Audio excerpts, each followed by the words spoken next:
Seeing man themselves, like other guys have got like 30 years. They're getting phone calls like, yeah, we saw Bear Man leaving your missus's yard, and it wasn't a nice place to be in. It doesn't matter where you're at one point in your life. You were there. Look at you today, where you've done $150,000 payouts in one of the hardest industries in the world.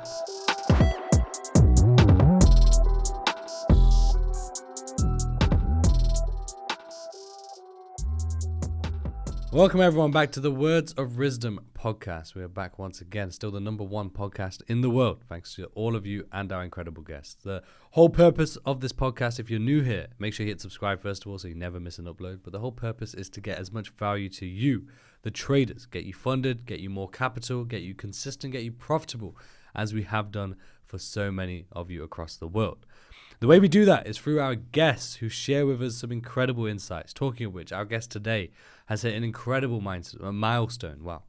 $150,000 in payouts from his trading. And yet we're going to hear an incredible story about his journey before trading and how he managed to do that. Because before getting to that milestone, he went through the same struggles as all of us. The ups and downs, the almost borderline gambling of trading. But here we are. We are joined by the one and only 5ive. It's a pleasure to have you with us. Yeah, thank you. And let's start with your journey. Let's start with your journey into trading. Because I know you were a very, very, very popular and successful producer in music before trading. Yeah. So how did that transition take place? Kind of like the crypto run. So when crypto, I think, went off a couple of years ago, I just wanted to be involved in it, and I just learned about like buying crypto and then crypto futures, which is like buying and selling, whatever. So from there, I kind of I just signed my publishing deal, and then I started to like just buy crypto and then started investing and thought I was investing anyway. And I started doing futures and shit, and just like probably more time just gambling, like my money away type shit. Really? And was it any sort of research that you were doing in crypto? Was it just sort of things you were seeing online? Yeah, I was doing a bit of research on like YouTube and shit, like, but yeah, man, I hit one good play with Solana. I brought Solana kind of early last time, but other than that, everything else just went to shit. And that's how you got into trading. Yeah. Like first, like sort of finance space. Yeah. How did you transition from crypto over to Forex? So because like there was a few crypto groups, but like it wasn't, I knew about Forex as well. So I was like, oh, let me try like a Forex thing. So I signed up to like IC Markets and then started with like that Mamba FX signals and shit. But that didn't go too good, whatever. And then, like I was but I was locked in from then. So I was really like, kind of like, I mean, because I did make a bit of money with him, but then I lost it all with him. And then, but I knew like shit was real. So I could actually make money here if I... What was it about trading though? Like in particular, why trading of all the different things that you could have done? Like there's so many things out there. What was it about trading that sort of got you hooked? I like trading because of the fact that like you're... Obviously the market's the boss, but you're kind of your own boss, innit? You ain't really got to go to like into work, or you ain't got to really answer to no one. Or like with music, I had to like make beats to like please other people and do things that like compromised me as a person to like please someone for the next check to live or whatever type shit. So I like trading because it was just like you and your phone or whatever. Though that's amazing and good, was it also a negative in one sense? Because then it's all on you to, perform and to be disciplined and to do the right things to make sure that you're then obviously profitable from trading. Yeah, no, 100%. But my journey was a roller coaster with this shit. So 100%, it did affect like having, because with music it is kind of all you as well, but then it's all you, and then you got to kind of like pitch what you've made to like people and stuff. So that's when it doesn't become normal kind of thing. But with trading, it's literally all you. So it's like it's good on the accountability side, and like if you have no one else to blame but yourself at the end of the day with this. Did you ever see yourself becoming a trader? No. What was it like? What was the sort of vision when you were younger? Where was it taking you? What, with actual trading or just life? Just life. Like when you were younger, did you see like entrepreneurship? What was the vision? Yeah, I can't lie. From young, like one of my older cousins and that used to be like outside on the roads, whatever. So, but he always had money and shit. So he would come back. He used to live with man at one point and whatever. So he used to come back and do his count up and all that. So I would be in the room counting. I'm like 7, 8, 9, just counting money with him and shit. That kind of got me into like thinking, right, like when I grow up, I'm not really on this job thing. Because I've literally, even to this day, I've never had a job. Really? Yeah. And so from there, that was sort of your insight of, okay, I can make something. I can make some money. I can do something myself, sort of thing. So every like decision I've made in life, like as in for money, whatever, it's always like been entrepreneurship. So how you can do it yourself? Yeah. So to only rely on yourself. Yeah, literally. And what was that journey like from there then? So yeah, inevitably, like from seeing all this road money from young, I jumped on the roads from young. I was on the road for about jumped on the road about 15. Yeah, I was on the road for about 6, 7 years. Really? Then I ended up going then come out of jail, and then said like, yeah, like kind of not really with this whole. No, I'm not with like I'm with the road shit, but I'm not with it myself, innit? Like it's whatever. If you don't want to be on roads, you don't do whatever, and that's up to you, man. But you just didn't see it for yourself. Yeah, for me, I just thought I can kind of do better than this. Because even at school, like I was a good student. Like I got good grades at GCSEs and stuff. Like, but I kind of like just wasted it all, like after school and all that shit. So it was kind of like going jail made me realize, like, yo, like I'm in education with guys older than me and they can't even read and write and that. And I'm just like, yo, this is a bit mad. Like I can't really be here like this. You mean you're in education in? Yeah, I'm in education in jail, like in like I don't know, like an English class or some shit, and guys can't even read and write, and it's just like, yo, this is mad. Like, I'm helping guys read and write, like, and they're older than me and stuff. I'm like, yo, like I can't really, I'm too kind of smart to be here, sort of thing. So that's when I kind of my head started tingling and realizing, yo, like when I come out of here, I'm kind of need to refigure out what I'm on in life. Cause the path I was on at the time, I would have just been in and out, like all now probably. You get me? Cause I was in jail like 10 years ago, so I would have just been in and out all now, probably like loads of my friends and shit. When you were on road, did you ever think you would end up in prison or? Yeah, I did. I kind of knew still, cause like I was arrogant. I was getting nicked all the time. Like my mum and dad told me from time ago as well. They was warning me from time because the yard's always getting raided. My mum kicked me out, really? Shit like that. Yeah, like so I was just on that whole path. So it was just inevitable, like literally inevitable. And then when I got there, I realized, yo, this ain't. It don't sound as cool as all my friends was making it out before. Like, do you get me? You don't. Yeah. What about your parents? What did they do before? Before I went in jail. Like when you were growing up, what were they doing? They were working, bro. I come from a good household. There was actually no reason for me to even be on road or nothing. Like honestly, and that's why bare youths today, like, if they, like, I understand if your parents can't afford to buy you dinner or some shit, but that was never my case. I come from a good household. My parents, I had everything I needed. No, they weren't the richest, but man weren't poor or nothing. So there was no reason for me to really like be out doing stupid shit. You get what I'm saying? So like I don't know how it happened. I just like started playing football outside, and then the guys you start playing football with end up like some men are from poorer families, whatever, and end up turn into crime and whatever and all that. But yeah, there was really no reason for me. Like, I was just a good kid. I didn't even need to go jail or do any of that shit. Like honestly. So when you were there, obviously you had that education part where you saw that, okay, you know, this isn't a place to be. Yeah. Was there any other sort of thoughts whilst you were there of like? Yeah, I'm seeing man kill themselves. I'm like, other guys have got like 30 years, and guys, his missuses are they're getting phone calls like, yeah, we saw Bear Man leaving your missus's yard, and these guys got kids and stuff with them. Like it was just not nice, innit? It wasn't a nice place to be in, not a nice environment. And like, I'm seeing guys fight over the porno mags. Yeah. For page 3 models, man, having full bloodbath fights just over a page 3 magazine, and I'm saying, nah, man, I need to get the fuck out of here. They're saying it. And so when you finally got out, then what was the route that you took then? Where did you sort of put that attention? Because as you said, you never had a job. Yeah, I come out, and then so when I was like 17, my mom kicked me out, and then I went jail 21, come out 22, and then I went. So the yard that I had before I went jail, I lost it obviously when I was in jail, innit? And then I come out, my mom like gassed me while I was in jail to move back home with her, and whatever. So I've come back home now, and then so my mom's helping me survive and whatnot. Like then me like an idiot, I'm not gonna lie, I hit the roads again, and this was the final lap. So I hit the roads for like 6 more months. Then the police is just on me again. I'm just getting nicked all the time. Like every day I'm leaving my house, I'm getting in trouble and shit. And I just had enough. One day, like my whole team, everyone went in jail. I just had enough.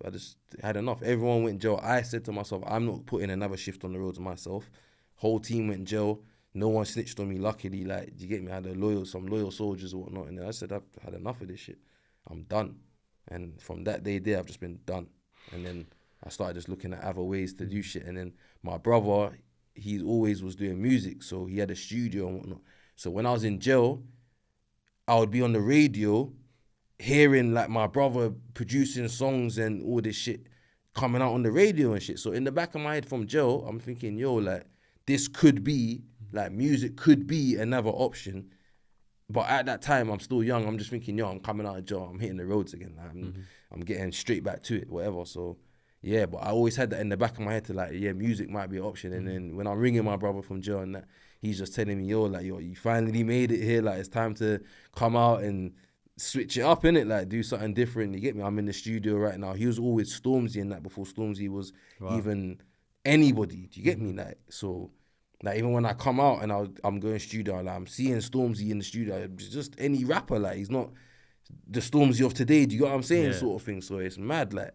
So I just kind of come out and hit the roads again for a bit and then had a madness with police and everything. And then, yeah, like, I just said enough is enough. Would you say it's important that when you have examples, and that's usually what the case is that what you think it is? Or do you think that you had that example of that cousin of like, he's got money, and this is what he's doing, so it must be, I should do that too.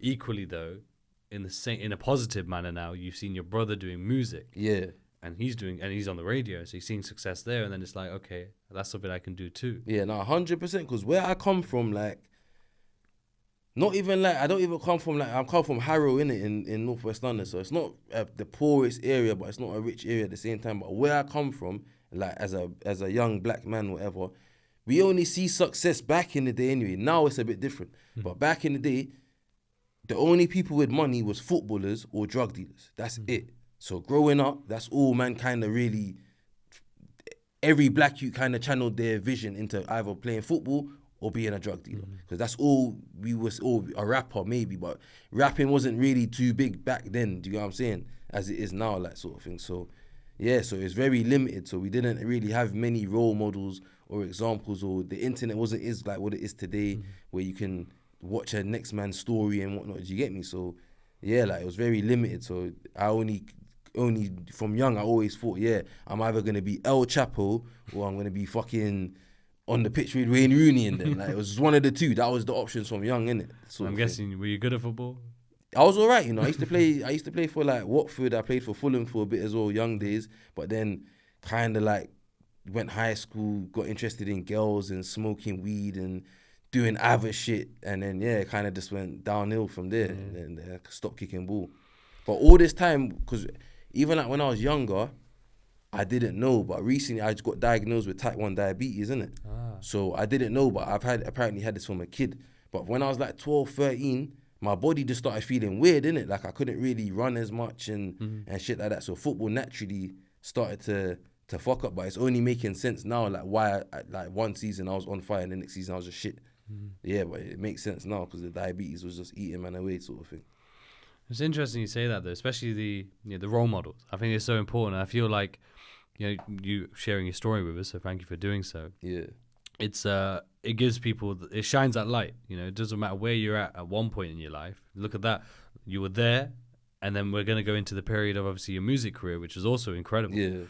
But then equally from there, look at you today, where you've done $150,000 payouts in one of the hardest industries in the world, where most people fail, and it's incredible to see. We're talking about the music career, which we'll go through, which is, I think, incredible as well, because the amount of plaques you have, number one. I've seen a picture, it's just bloody everywhere, which is incredible. So congratulations there. Thank you. But then equally the people that you've worked with is incredible. But how did that journey take place as well? So you went from literally listening to your brothers on the radio, coming out of jail, and where did the music step in? Let's take a break for a minute there, guys, because I want to tell you about the best prop firm in the entire industry, Alpha Capital. Let's keep it nice and simple. You want to get paid out, you want to have institutional experience behind the firm, You want to have their own broker so that you can trade on the best platform that all traders love to use, and on top of which they have their own technology as well, so you know they're here for the long term. Alpha Capital has no commissions as well as part of their trading conditions, which is absolutely incredible. And not only that, they're London's finest. Now, if you want to join them, 20% off using the code RIZ, and the link is in the description below. Now let's get back to the episode. So, like, I started going studio with my brother and just like being that guy in the back, just like chilling and shit. So, and I started to like study what's going on though. And then like before I went jail and stuff, I was like already friends with Nines. So, because we're kind of like, his area's not too far from my area, innit? So I was already friends with him. So when I come out of jail now, he's starting to really blow up as in like he's just dropped money on my mind and whatever. He's really starting to blow up in the streets and whatnot. So, but the quality of like the recording wasn't that good. So I told him, yo, can we go check my brother for a studio or whatever? And because his quality is a bit better and whatnot. So from there, I brought him studio. He would come through with like 30 man every time. You know how Nines rolls, you get me, whatever. And I started to like listen to beats and stuff and started to think like, if I give this a go, maybe I could like make a beat one day for Nines and that would be cool. Yeah. So that's how it like kind of started. It just started as like, yeah, make one beat for Nines. And then that's how my whole music career started, literally. And you ended up making a beat for Nines. Yeah. I made a few. Definitely. And then I'm sure one's very well known, right? Yeah, I made Trapper of the Year. I made Intro. I made I Wonder as well. That's a big one. And then you did Pop Smoke. Yeah. Right? That was crazy as well. How did that end up happening? So obviously Nines makes sense because obviously it's close by. Yeah. And then that's incredible though. But then how did you go over to the States? So basically, I met a female producer called Wonder Girl in like 2016 in London. She needed a studio, so I was already like a fan of her, so I hit her up like, yeah, I've got a studio, whatever. She ended up pulling up that night, whatever, cool. We kicked it off with friends, whatever. And then she just recently moved to LA. So she was like in a big like 6-bed mansion by herself, like, and she FaceTimed me like, oh, like come out here, let's get to work in it, like sort of thing. So I had nothing really going on anyway, so I just jumped on a flight, went over there. Then I ended up being out there for like 6 months. And then, so one day she hit me because she's Travis Scott's producer. Wow. She hit me like, oh, Travis Scott wants some drill beats. And obviously I'm from the UK, I make a bit of drill, whatnot. So me and her started making some beats. Well, I started some beats and I sent them to her. And then I was like watching her work on them, whatever. And then, so this is on my birthday though. So it's my birthday, I'm in LA, whatever. That night now, I've gone strip club with like, I've got friends who are like, I've got music friends there and I've got like the outside party friends, whatever. So I've gone outside, it's my birthday, my party friends are saying, yo, we have to touch road, whatever, it's a Friday night. So we've gone to the strip club and I'm in the strip club drunk, whatever, chilling, you know, smoking, because out there you can smoke in the club or whatnot. So I'm drinking, smoking, chilling, whatever.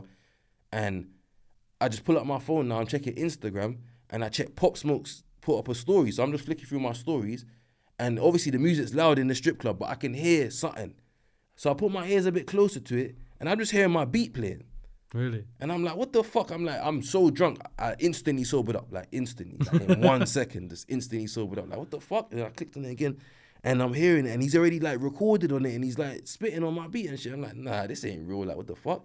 So obviously I'm not with Wonder Girl right now. She don't come in strip club. She stayed at home, whatever. So I've messaged her like, yo, like check this out, whatever. She's like, oh yeah, I think they're in the studio now recording, whatever, sort of thing. Or I think she was even with them in the studio recording, whatever. I was like, okay, cool. And then that was on my birthday. I was just like, yo, this is crazy. And then shortly after that, Pop Smoke died. So I just thought nothing was ever gonna come of it. And then his family and his estate hit me up after that about the contract. So I just got a random email one day about a contract for a song with Pop Smoke and Quavo. I'm thinking, oh shit, it's actually happening. So yeah, and then that's how that came out and came about, sort of thing. How does it feel like music-wise, knowing that you are part of these iconic songs that, you know, are part of culture essentially, and people across the world know about, sing along to, know the beat to, even to this day listen to? Yeah, how does it feel knowing your piece of that? It's crazy still. It is crazy. I can't lie. It's a good feeling. It's a good feeling. But then what led to you leaving the music industry? Have you left the music industry still? I haven't left fully because I'm a businessman, innit, at the end of the day. Like, I'm not just a producer or a trader or whatever, but I've had to slow down on it just because, like, I just got kind of like, after I got signed, it kind of turned into like a job, and I'm not really a job kind of guy, innit? Yeah. So when the labels demanding this or asking for that and this and trying to make me make pop or Afro beats or shit, that's just not. I don't listen to pop and Afro beats. Nothing against it. It's just not for me, innit? Like, you know what I'm saying? So when they're trying to force me to get into sessions and do this, I just kind of like, even now, God strike me down now if I'm lying. I ain't spoken to my label in like a year and a half, because we're just not on two different pages.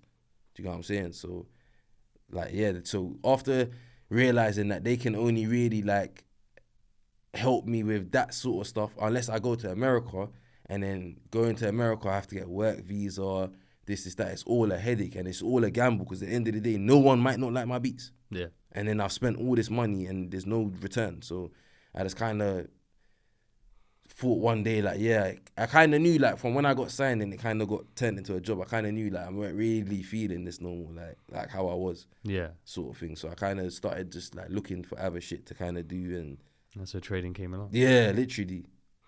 It's incredible, though. It's incredible. It just shows you, like, you can't just get stuck in one box. Yeah, you can't, yeah. Right? And would you say, though, that your success in music, what traits would you have to apply in the music industry? In terms of, like, do you still need to have a strong work ethic? Do you still need to be sort of focused on your task of what you're doing? Yeah, 100%. Because right now, like, just like any industry, like, when I started making beats, there was probably, like, 10 producers in the UK, like, in making urban music. Now there's, like, 100. Mm-hmm. So it's oversaturated. So it's, like, if you're not on top of your game, like, there's 15, 16-year-olds at home right now going crazy on their laptop. Mm-hmm. And they're hungry for it. They want this, like, more than ever. Do you get me? So you gotta stay on top of your game. Otherwise, you'll just be forgotten about, literally. No, 100%. And it's harder to come up now as a producer anyway, because there's so many producers. And so a lot of artists don't really like producers, like, with them in the studio and that as well. So it's a bit of a weird one in the UK. The artists that really get it and are, like, getting places have their studio, have their producers and have their sound and whatnot. But then everyone else just, like, kind of got to email beats to you and hope and pray you get something, innit? Mm-hmm. And it's kind of long, innit? Now, the reason I asked that, because it kind of leads us into the trading, right? That's where you then start looking. That's where you came across trading, as we've talked about already. And I guess trading really is the difference maker then, because as you said there, it gets very competitive even if you're working for yourself. Yeah. Because obviously a big part of the trading is working for yourself, right? That's a huge part of it, the freedom, etc. But the reality is there are other things like entrepreneurship, whether it's creating beats, whether it's being a video editor or a videographer, for example, where you work for yourself. But the reality is there's so much competition, as you said. So there's nothing wrong with that. You as you say, you work really hard, you put in the effort, you really be focused, you be competitive, make yourself stand out. Yeah. While with trading, it's all on you. Like, there is nothing else. There is no competition. It's just you in the market. I guess the only competition is with yourself at that point. Literally. Was that something that really stood out to you? Yeah, it did. But you know what it is? You see, with, like, any entrepreneurship, because even, like, I went through a couple of months of trading with no payouts recently and whatever. So it's just like with music, like 6 months or 1 year with getting no beats out and business done, bro. Like, it's you think you're surviving, you're not. Like, if you get me, you're going under. And I nearly went to them places. I could have nearly went under if I didn't start doing something else. So that's what it really comes down to at the end of the day, like, knowing where you stand and whether or not you're gonna, like, for me, it got to a point where, like, I just had another kid. I can't really be in the studio and I can't put in as much hours as everyone else or whatever. Do you get me? Because I'm big on being a dad and raising my children and whatnot. So that's more important to me than, like, sitting in the studio all day pleasing an ex-man and all that. You get me? So that's what it comes down to at the end of the day. Definitely. And then with trading, we talked about how you were up and down. You went through the signals, and you went through that period. What was the key difference maker for you? What changed it for you from the losing and the sort of gambling nature to becoming profitable? I'd 100% say my mental. Yeah, my mental MBB trader, Omar. Mr. MBB. Yeah. We're no stranger to MBB. Yeah. Me and MBB are connected like this for life now, thanks to the pod. Absolutely incredible. Great episode. It's insane. I don't know if it's a good or bad thing that we've never beaten the views on that. I don't know if it's good or bad, but I take it as good because the value, the impact it's had, and the feedback I always get, and people like yourself now, right? And I'm very interested to hear because what was it? What was it about that mentorship? Because in trading, people talk about getting education, and it's really weird though because I personally believe like how does it's logical to get education, right? It's logical to get education. It's logical to go to people who've done it, who are experts in it or more expert than where you're at, to learn from them, right? Pick their brain. But there seems to be some sort of debate or like people thinking like, oh, you shouldn't get education. But it doesn't make sense to me. Like, where else do you learn? Yeah. So what was your experience of getting that education? For me, the education was very good because like, there's one thing with his mentorship, there's the education, so he'll teach you like an order blockage, etc., whatever. But then there's the weekly commentaries where he says like, this week, this is kind of like what I want to see. And then the week will come and it will play out. And it's like, fuck, like this guy obviously knows what he's talking about sort of thing. And then just like also what a lot of these, because remember, when you buy a course, it doesn't tell you, oh, don't trade every day, don't this, don't that. It doesn't teach you any of the psychological side of it, innit? So a lot of that helps too, like the discipline and knowing when it's favorable and not and stuff like that. So his mentorship isn't just like a course or like, because I still don't believe you cannot buy a course and become profitable. I don't think that's possible. I feel like the course might teach you a part of becoming profitable, but it's a whole selection of things that you have to get in check with your life as well too, outside of trading, to really succeed in trading sort of thing.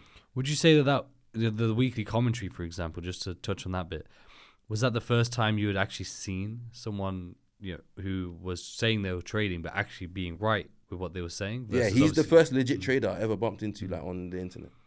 The first legit trader, like where he was showing proof of what he's saying, proof of payouts, proof of everything was there. Like there was nothing I couldn't say wrong. So and then I even watched it I watched his results for like 3 to 4 months before I even signed up as well. So I'm checking it every day, like watching his Snap every day, notifications on type shit, like pre and what's going on. Is he active on Snap? Do you know why? Because everyone always asks me, right, where do I find this guy? And I say, I don't know.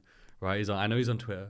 And he says he has Snap. I don't have Snap, so I can't add it. But everyone's always like, what's his Instagram? I said, he doesn't have one. Yeah, I don't think he's one of those weirdos. Yeah. In 2024, he doesn't have Instagram. I don't know on Snap. I wouldn't even say he's active still. I feel like it's just like he might have been back then. Yeah.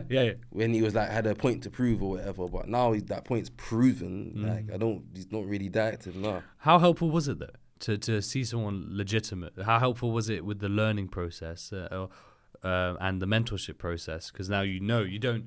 Some people, like with ICT, for example, they struggle because they hear the doubts and they have doubts on if he's legit or not, right? So therefore, I think sometimes they struggle because of those doubts. Like they're thinking, oh, is this right? Is this wrong? While with yourself, like you said, you watched for a long period of time, saw the legitimacy and then said, okay, now I'll do this. How helpful was it then to have that confidence in your mentor? Let's take a break for a minute there, guys, because I want to tell you about the best trading tool on the market, TradeZella. The reason why TradeZella is the #1 trading tool that every trader needs is because you can do backtesting, automated journaling, trade replay, in-depth analytics, and so much more. And the greatest part about TradeZella is that it's all automated. All you have to do is connect your MT4 and MT5. It will pull all your data onto the dashboard. You can add playbooks. You can just add notes. You can add images from your trades, and you can get the insights that is necessary for you to progress as a trader. Now, TradeZella is for absolutely everyone. Whether you're a crypto trader, whether you're a Forex trader, whether you trade prop firms, it is for absolutely everyone. And that is why thousands of traders have signed up using my link here through the podcast. Make sure you use the code RIZ10 for 10% off your monthly subscription, or WOR for 20% off your yearly subscription. The link is in the description below. And let's get back to the episode. It helped a lot because I trusted everything he said and everything he put out. I trusted it, you know what I'm saying? And that's what you need. You need to have some trust, like, to to know that you're being mentored by the right person and trust in the results and the process, innit? And I think that is something that a lot of people struggle to find. More so because they're probably not looking maybe in the right places, but how many legitimate mentors or educators But are you know what there? it is? There are a few, but also a lot of people are coming in this thing thinking like, oh, I'm going to join this and by next week I'm going to be that guy. And it's just not realistic. And I already knew this from music because I was making music for a year or two before anything happened. Do you get what I'm saying? So I already knew like with success and results in life, it's not going to happen overnight. So with Omar, I didn't come into there with that expectation of making money next week or next month, whatever, sort of thing. So even like where I am now with trading, I didn't think I would be here for another year or two. Do you get what I'm saying? Really? So that was my expectation when I joined up. I thought it's gonna be like a long journey, like my music career, like sort of thing. It's gonna be a longer journey, sort of thing. But yeah, like it happened a bit quicker than that and whatever. And I'm still a student right now. I'm still learning. I'm still in the mentorship, still learning every day, sort of thing. So nothing's changed. Like I'm getting better at trading, whatever. But I don't think I'm that guy or anything like that. You just gotta stay humble and work towards your strengths and trade and shit. Well, I think that's a valuable lesson for everyone, because what I've noticed as well is the same thing. As you just said there, like a lot of people might think, why are you still in the mentorship? You've made $150,000. Like, what was the point? But the reality is I've seen that. I've seen the same thing. Like the people who make the money are the ones who consistently are willing to learn, and they turn up and they keep the student mentality. Yeah. Right? And it's very interesting for you Like to me, highlight I pay for Traders Connect monthly. You know, you pay your commission when you're trading. There's taxes with this thing, and the mentorship is just part of my expenditure for my business. That's just how I see it. So I'm never leaving. Like that's the reality of it. It don't matter even if I cost $1 million in payouts, I'm never leaving the mentorship. It don't matter to me. We love that. That's just part. That's this business cost now. That's just it. When did that psychology start taking place, though, of treating it in that way, where you look at it as the business cost, the cost of doing business? Same with like when you're making profits, I imagine you treat it in a very similar way. It's just the profits of business. I'll be real. Like I'm loyal to the source. So like for me, he really got me profitable in this thing. So I'm not going nowhere. There's nowhere to go. Like I owe him, even though if I say this to him, he says to me, "Nah, you put in the work." All that. I hear all of that, but if I didn't respect him or respect what he'd done, I wouldn't have listened to him, and I still would have just probably been gambling now. Yeah. That's just the reality of it. Was there anything in particular he did that you can share with us? Anything in particular in terms of mentorship, guidance, wherever it may accountability? I feel like just being there, like anytime, like, because I would just run to him with everything, and he would just always be there. He's not like a mentor that you can't get hold. You can always get hold of him, and he will be there, and he will like tell you what you're doing wrong and just be real with you and tell you, like, he told me I was gambling. He told me I'm doing too much. He told me, like, I would message him like, oh, I've blown 3 accounts today. And he'll be like, so why are you even like trading? Like what are you on? What's going on? Like, do you know what I'm saying? And I would just think, oh, it's normal. Like I've blown 3 accounts today. I'm thinking that's normal, but it's not normal, bro. Like, you've clearly got a problem. You shouldn't blow 3 accounts in a day. Where do you think that came from? Like the thought of it being normal? Just Twitter and just every. You think it's because people always joke about it? And and it's just like, oh, I just thinking, oh, this is just normal. Like, oh, I'm going to blow accounts. I'm going to get there one day. I'm just going to keep blowing them until I get there, whatever sort of thing. Whereas, so it's kind of like if you just keep going, you'll eventually make it. But the real part where I proper like started to really, I took a little break. He told me, "Little, chill out, take a break and just watch." And when I took that break, I took a break for about 3 months, but I didn't trade. I was just watching the market. And that really helped.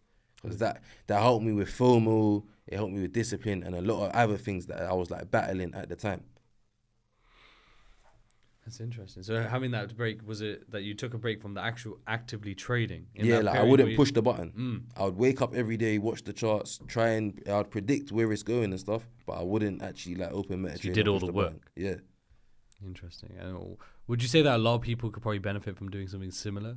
Yeah, a lot of people just need to slow down. Like everyone's in a rush to get that certificate and just slow down. Like a lot of people will get there if they just slow down. Stop trading as much, take higher probability setups, at least get some, like a lot of people are doing like what I was doing, just buying challenges, blowing them. There's no need. You can just, if you just treat this like a business, jump on a demo and treat your demo account like it's real, and pass your challenge on there, whatever, get comfortable.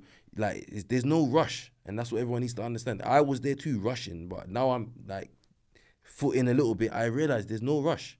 There's no, like, I can sit down and watch the market every day for months and not trade. Like, there's no rush. There's no nothing. Like, you gotta, if you have them sort of instincts in you, you gotta kind of get rid of them, like them sort of things, the FOMO and the rush and trying to like compete with Twitter or this guy's got a 10K payout, I need to get that or whatever. Like, there's no. Did you ever, like, as you were saying, like, you're elsewhere, the external sort of look of trading and start comparing, etc. Did you ever have to go through a period where you just got off social media to focus on the trading itself, or unfollow people or anything like that? Nah, you know what it is with me, yeah? Like, I got to a certain age where I just don't care about all of that anymore. So there was a stage in my life where I did care about other people and I was trying to please people, whatever. But I got to a certain stage in my life where, like, I just don't care no more. So if that guy's got like, my friend tomorrow, you could post today, I just got a 20K payout, I don't care. I'm going to stay in my lane and do what I'm doing. Because that's your life and that's not my life. And I don't know what you went through to get that. Or if you held a trade for days and got 2 gray hairs for it. Or you don't know, innit? You don't know what you don't even know. So, and some man, even on the internet, are buying, like, they're just reverse trading and getting a payout. They're not even traders. So, like, you can't watch a next man and get sucked into all of that. You got to just stay focused on your journey. Like, even me, when I first started getting payouts, I had big account sizes. My first couple of accounts were like 200Ks and all that. I'm taking $1,000, $500, and I'm waiting for my payout. Just listening to what, like, Omar would tell me to do and stuff. Because that was a big problem. I would get up on accounts and then lose it all by the time, you know, the 30 days for your first payout, whatever, and lose it all by then. You think you were trying to make it too fast? Is that what the problem was? Yeah, just in a rush, man. Just, like, rush into, like, especially when you need the money as well. It's not good to, like, be trading and stuff like that. Like, when you need the actual money that day or whatever, that sort of thing. It's not good. Were you in that position as well? At points, yeah. Music at points had me like that, yeah, for real. Really? That's why I had to really think about the career switch. And then with the trading, while you were trading, did you have those moments too? Kind of, yeah. Like, at times, like, because when you're self-employed, it's not all rosy, innit? That's what everyone needs to understand. Like, everyone wants to be a boss, whatever, I understand, but it's not all, like, rosy all the time. It's not high life all the time. So there's gonna be dark times, and there's gonna be times where you ain't sold a beat or you ain't hit a trade or whatever in a certain amount of time, and you still got kids to feed and rent to pay, but so it's not, you get me, the high times are not always there. You gotta understand that. What do you do to prepare now? So obviously, having gone through those experiences and recognized with trading as well, like you mentioned, I think the start of the year wasn't the best. How do you prepare for that for the future? Like, what do you do with your payouts, for example? I just save. I make sure my bills are paid, like, make sure the family's good, we got food to eat, and I just save and stay in my yard. Don't get drawn out. That's it. So you don't, obviously, making $150,000. Yeah. The mistake that a lot of people make when they make money is they spend it already before they made it, or they spend a lot more than they should spend. Yeah. Have you done that in the past already, or is that something you've always kind of stayed away from? When I first got my first couple payouts, don't get me wrong, I'm human, so we went on a little splurge, you know, but after that, I kind of became immune to it now, and I clocked, okay, cool, get a payout, stay in your yard that day. Then by tomorrow or the day after, you don't even care about wanting to spend money or nothing. Yeah, so it's all discipline at the end of the day. Like, you think it's something you get out of your system? Yeah. Kind of a human nature, get it, you know, I need to reward myself in some way. Yeah. But it's very easy. Do you think that it can be quite easy to just fall into the trap of continuously doing that? Yeah, no, of course, for sure. You can literally, and it might last so long, but as soon as them payouts slow down or whatever, you're going to feel it and you're going to keep trying to live a life and whatever. So it's just all about I try to not get drawn out. I just kind of more time. I'm just with the kids, staying in my yard, like more time, literally. I love to hear it. In terms of the payout side of things and like frequency, is that something that you don't try and put a control on? Have you noticed any sort of pattern that you have sort of winning periods, maybe some slowdown periods? Have you noticed anything like that? Yeah, so like with the payouts, it's like I have runs in it. I have runs. So with them, it's like in January this year to like March, I was on a run from September to December. And then I let that run get to my head, and I thought, you know, like when you think you're that guy now and you're gonna win every trade and whatever, because I went on like a mad kill streak, I won't lie, but then like I was trying to do it in January and stuff, and then I went into mad drawdown, and then that was humbling. I needed that. Like without that period, right, I don't know where I'd be, but I needed that humbling period and to grind back out of drawdown and remember that this isn't all just, because sometimes you think this is a game, innit? This is MT4 chart screen. You think you're just playing a video game, and you get me. Obviously, you're getting rewarded with the payouts, whatever. So it even feels like the sickest game on earth. Yeah. Do you get what I'm saying? Yeah. So yeah, like, so I needed that little period of like just humble myself and stop, because it got to a point where I started like doing dumb shit again, because I thought I've cracked the markets or whatever. I don't know what everyone calls it, whatever. Yeah, so I started doing dumb shit, and I just had to just realign myself and realize and remember what I'm actually doing this for. And there's no like, I don't need to, because this guy got this big payout, I don't need to try and re-emulate this or that or whatever, because it got to a point where, oh, like I ain't posted a payout on Twitter in like a week, and I'm just there itching that I need to post a payout, and then you start that reflects in your trading, and just like chill, just relax, like just relax.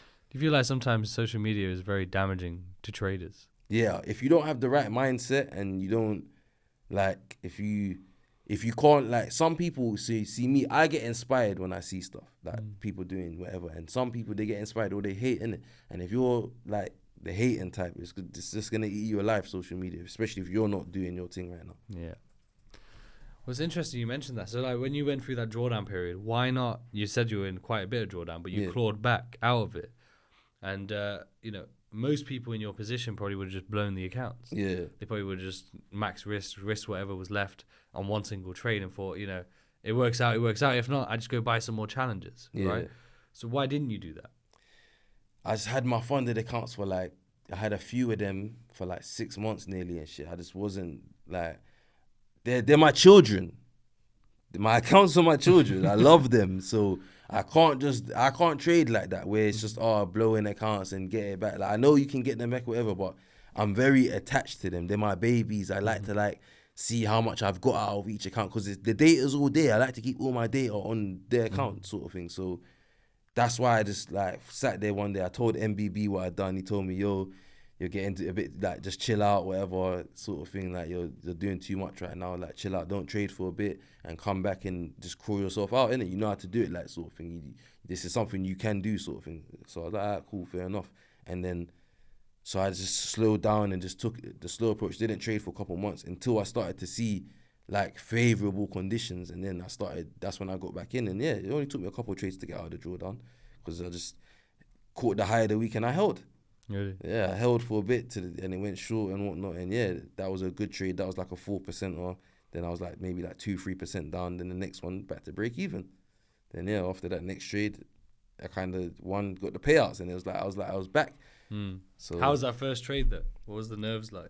Scary. I can't lie. I was scared, but I was at a point where I need to do something, because I sat down for 2 months just, you know, clocking into work and not doing anything. So it was got to the point where like, yo, I need to do something now.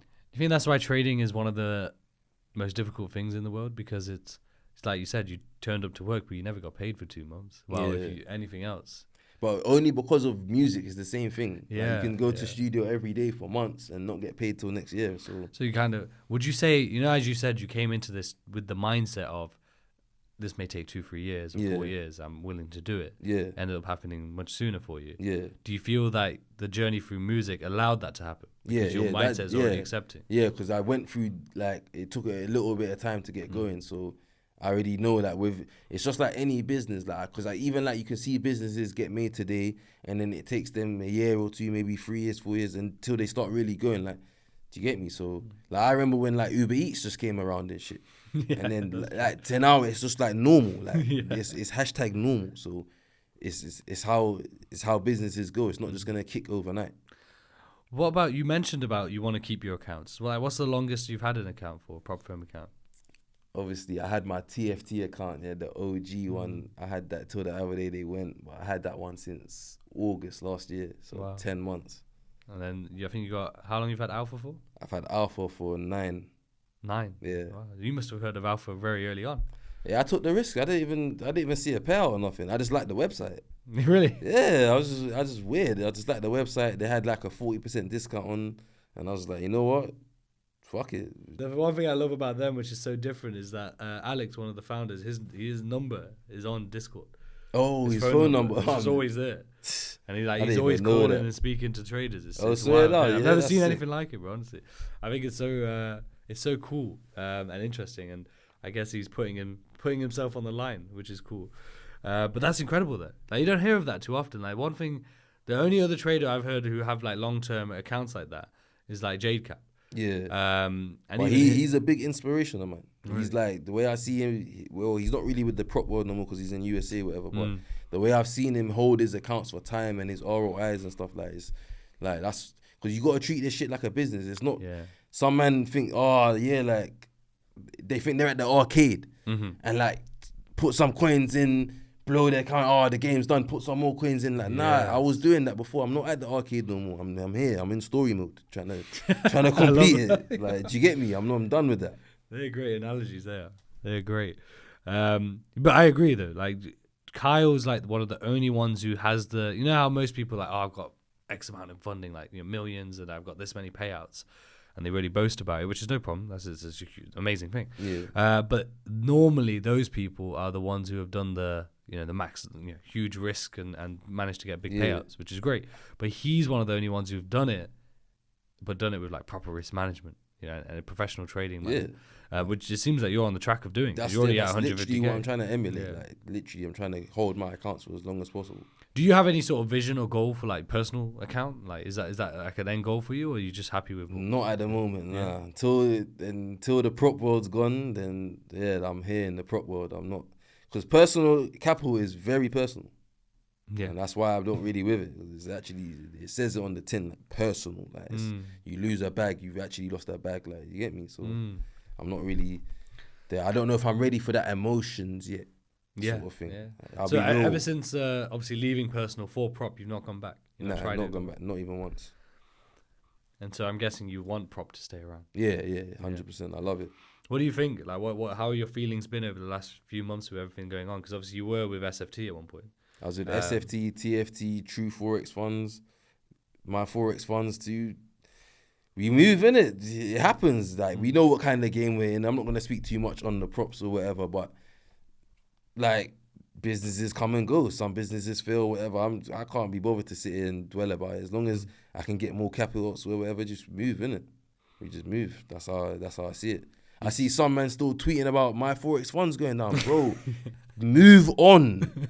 Get a grip. Move on. Still people who talk about funding talent. Bro, come on. Like, I was even around then. I don't even know. Like, move on. Forget about it. Like, move on. You can't be talking about, I had a payout with my Forex funds. Bro, move on, bro. That's gone. Long gone. Forget about it. I still remember when that happened. I think the day after, I called Omar, I called Kimmel, I called one other guy. We all came here and we talked about it. We talked about it on a podcast, which is wild. I don't know how we did that. I don't know how we managed to pull that off. I looked into that. Yeah, I saw that. It was fun.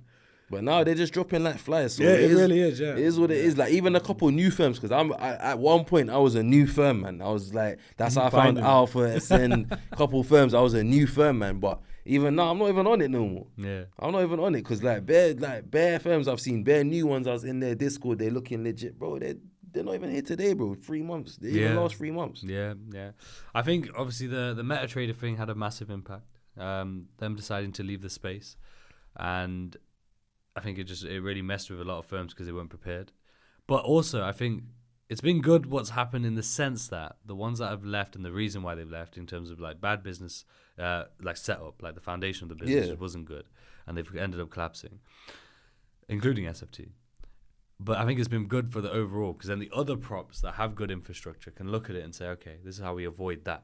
And then it creates a path, if people listen and people learn from it, for longevity, so that props can stick around. Yeah, facts. I agree. So hopefully, fingers crossed, that's what ends up happening. Because when I hear other people who are very negative towards props, like, they shouldn't be here. Everyone go personal. I get it. That, personal should be the end goal, right? 100%. But when I hear people like yourself, I hear people like Kyle, I hear even like Omar, like just all these people who've been through the prop journey, who most of all learned the skill set and then applied it to prop. That's the difference, you see. Learned the skill set, then applied it to prop, and the way they were able to extract money to be able to then do whatever they wanted after, whether they went personal, whether they went investor capital, whether they went and just continued with prop. It doesn't matter. Like, they just were able to do whatever, but most of all, change their life, right? Have more freedom. I like prop a lot, because even before prop, bro, I like on the personal account, man was risking like nearly 100% on a trade. Like not even knowing what, like, do you know what I'm saying? So with the props and the rules and stuff, it's definitely made me a better trader.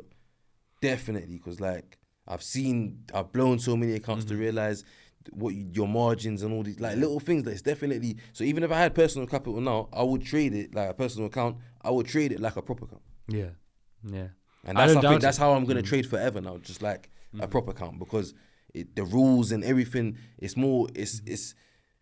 It's good in a way because it's good discipline. I know other guys on personal accounts who don't lose trades because they just keep topping up, but you're not really trading. It's not really a skill. You're just topping up your margin every time. You know, like it's not really. Well, I think the issue comes in as well as what you were saying earlier. Is like you clawed out of drawdown, while the ones who are happy to just blow a challenge or they can't really go personal. Reason being is their trading becomes skewed. It becomes fake in the sense that if they lose, let's say 10 accounts, right? That's 10, and let's say they're 100k accounts. Really, what they've lost in terms of on actual trading wise, they've lost the whole 100,000. Yeah. Right. Well, so if it was personal and they had that mentality, or those were their sort of that's their edge. That's how it works. They've lost the whole account. Yeah. Versus someone like yourself who's treating it correctly and managing to claw out a drawdown, not throwing crazy money at buying 10 challenges and making sure to pass one or two and then relying on those. You know what I mean? Yeah. No, and again, if people do that and that works for them, that's fine. Them, But in terms of actual trading and being able to transfer that skill to personal, should you have to? Yeah. You know, let's say if props did go away, would you then move to personal? Yeah, 100%. You know what I mean? 100%. But you have the skill set to do it. Yeah. And that's the beauty of it. And going to your trading though, like you talked about high probable setups, you know, that was one of the key things that you learned from the mentorship. Like, what is it? What defines a high probable setup to you? For me, it's just like, obviously the like time and price, innit? So where price is at what time, etc. And just like the monthly, the weekly, the daily chart. I just try and predict like the next daily chart, the next daily candle print, where it's gonna go, sort of thing. What sort of information would you take from the market to try and do that? Just like premium and discount. Like trading is very simple. It's just like price just goes from premium to discount, does stop runs, etc. It's really like simple on when you break it down, sort of thing. So yeah, I just kind of, a high probability setup to me is like, I don't know, like usually hire the weeks in on a Monday or a Tuesday or whatever pair, and then so wait for price to be above the opening price and kind of monitor if it hits like a higher time frame PDA or whatever, and then like, you can kind of position yourself. But you gotta, it's just time and price and what day of the week and whatever, and it all makes sense because the algo just repeats itself, innit? Really, it's not really buying and selling pressure, innit? So we're going back to the vibe of Omar right there. In terms of, what was I going to say to you? Keeping trading simple. Yeah. How important is that to you? I feel like it is because I went on a streak where like I was like trying to learn everything, and because you see with like ICT especially, there's a lot of stuff in it. So I tried to like, I want to know everything, every single thing about everything, and that really messed up my trading. And then now I'm just literally like back to basics, and that's what's working for me. Do you find that a lot of people could probably just try and simplify and probably perform a lot better? Yeah, 100%. I feel like a lot of people just overtrade. A lot of people like just, you know, trading for no reason. There's a lot of man in a lot of group chats, FOMOing, and like just a lot of people are tweeting and stuff like that. Like a lot of people are just like lost in all of that sort of thing. Whereas like me, I can open Twitter while I'm trading because I don't care what anyone else is doing. But for other people, like it took me a little while to get to this stage. So for other people, it might skew their decisions or make them want to chase this guy's trade who's already TP'd now or whatever, like sort of thing. So yeah, like there's a lot of that's not good. What about discipline? Like, how is it that you were able to stay disciplined? Was it something that you built gradually? Was there anything in particular you implemented? Just literally with the discipline, like it took a little while, but I just had enough of like gambling. I had enough of blowing accounts. I just wanted to make some money, bro, as like a proper trader, and just stop the bullshit I was doing. So, like, I just woke up one day and I just had enough. Like, it just got to the point where I literally just had enough. Like, I had enough of being a fucker. I had enough of just fucking about. Would you say it was more like a self-accountability thing where you sort of just reflected, like, I can't keep doing that? Yeah, Like, enough was enough, because it got to a point where I was passing challenges. I'm getting funded accounts now. So it's not even the challenge thing. It's not even a problem, because I'm passing challenges. But I'm getting funded, but I'm not receiving the payout. I'm not getting to the payout date. I'm getting funded accounts and I'm going up 5%, 8%, like it's a challenge. But when it comes to payout day, I'm not receiving the payout, because why? I'm just doing too much. So would you say then, if we reflect on what you said there, high probable setups, does that then reduce the number of trades you're taking? Yeah, 100%. And then on top of that, proper risk management and allowing, so like, even if you did take a high probable setup, let's say you take one or two of those, you lose one or two of them. Okay. But then in terms of the funded account, you actually, let's say if it was 1% risk, you're only 2% down. Yeah. Right. And then your risk to reward, let's say 1 to 2. All it takes is high probable setup comes along, one or two of those, now you're up. Yeah. And is that just simply that being quite simple, quite calm to follow, and quite, in terms of less erratic in terms of in the P&L curve, you then reflect on what you were doing before that, not high probable setup, so you're probably taking a lot of trades, not proper risk management, so it could be 1%, it could be 2%.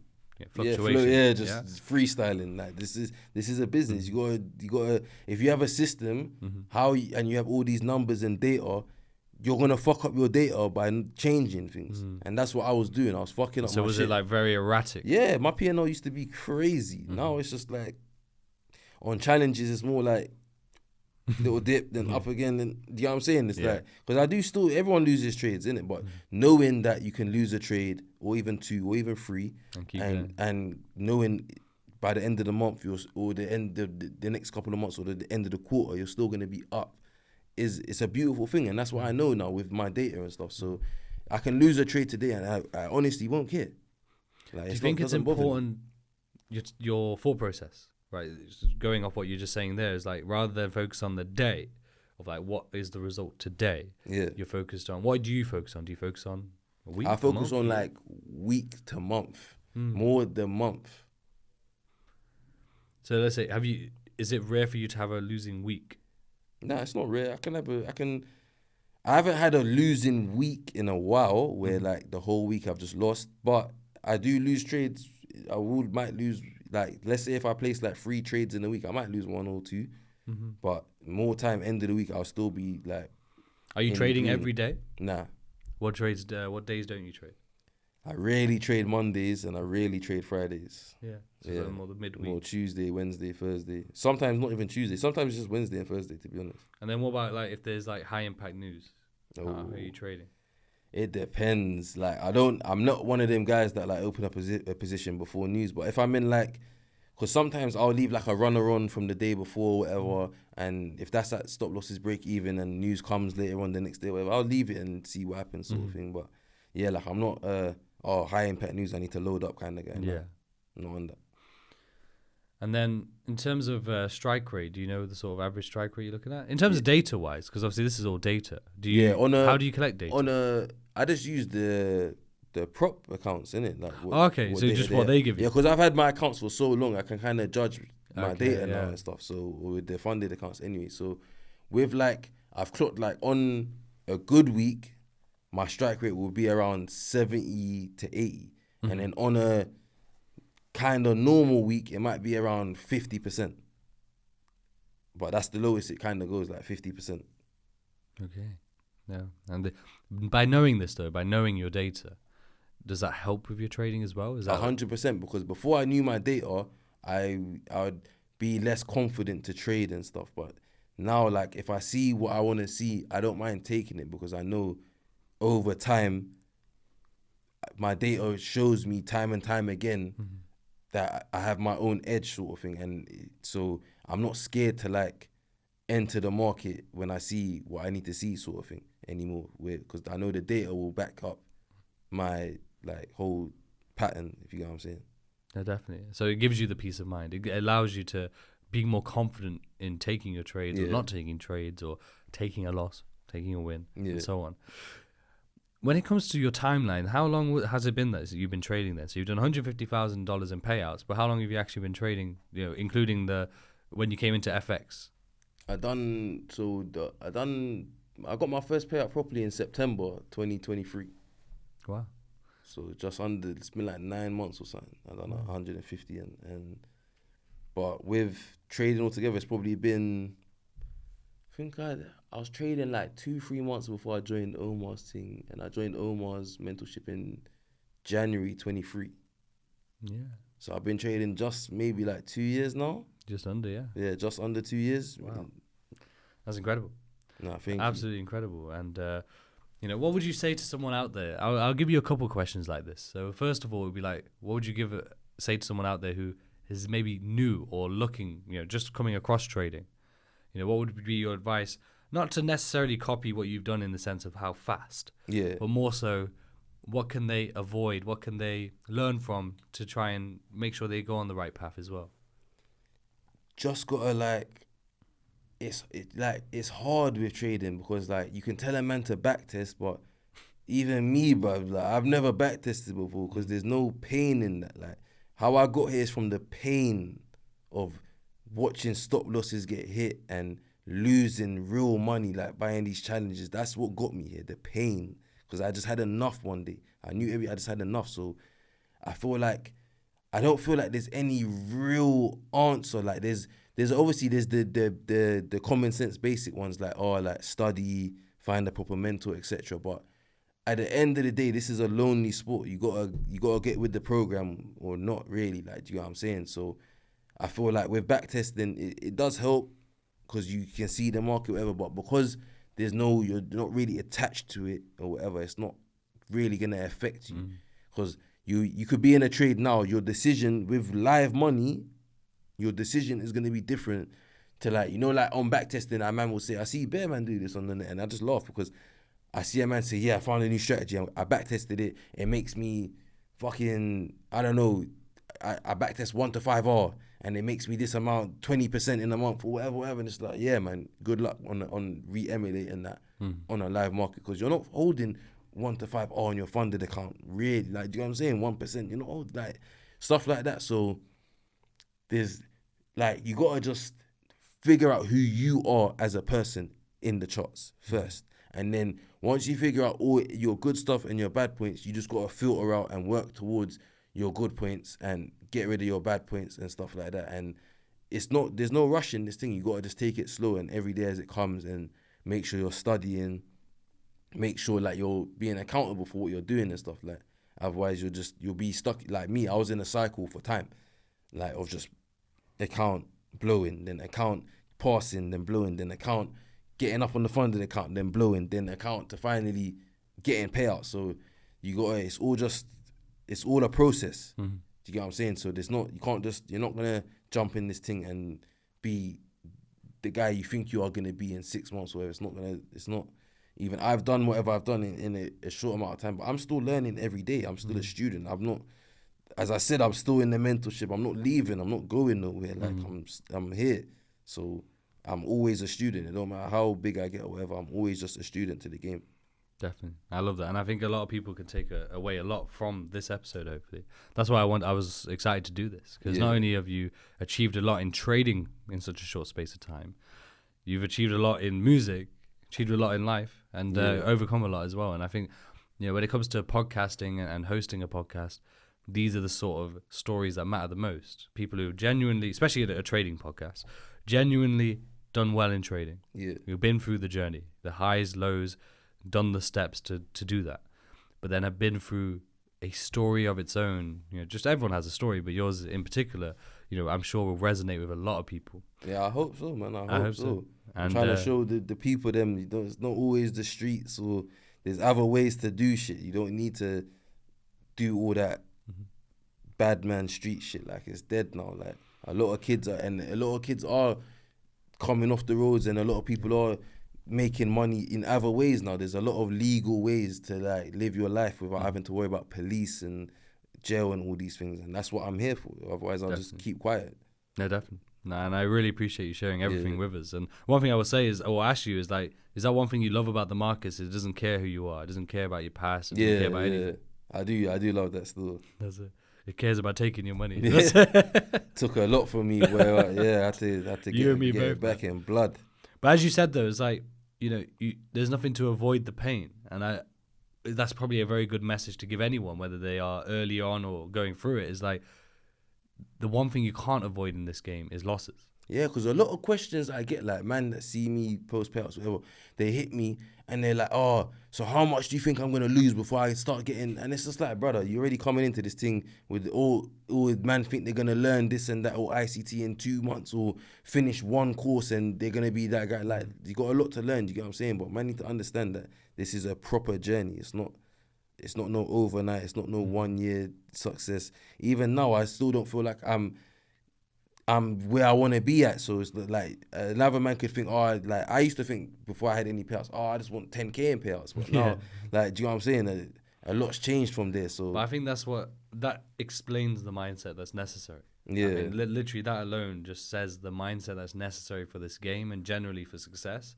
is that mindset where it's like, no complacency, always a student of the game, always willing to learn, always willing and making sure to be on the ball regardless of where you're at or how long you've been doing it. No, facts. Definitely. Well, 5ive, it's been an absolute pleasure, and I'm excited to see what we can do in the future. Hopefully we can get an update in some time, more milestones to come. I'll pull up. No, definitely. And I appreciate you coming down as well, because I know Nottingham's not the closest place to London either. But everyone at home, drop a comment of your biggest takeaway from this episode. Let us know your biggest takeaway. The links for 5ive will be in the description below, so make sure you support him and check him out. And the other episodes and the Day Trading Show playlist will be on screen. Hit subscribe, and until next time, take care.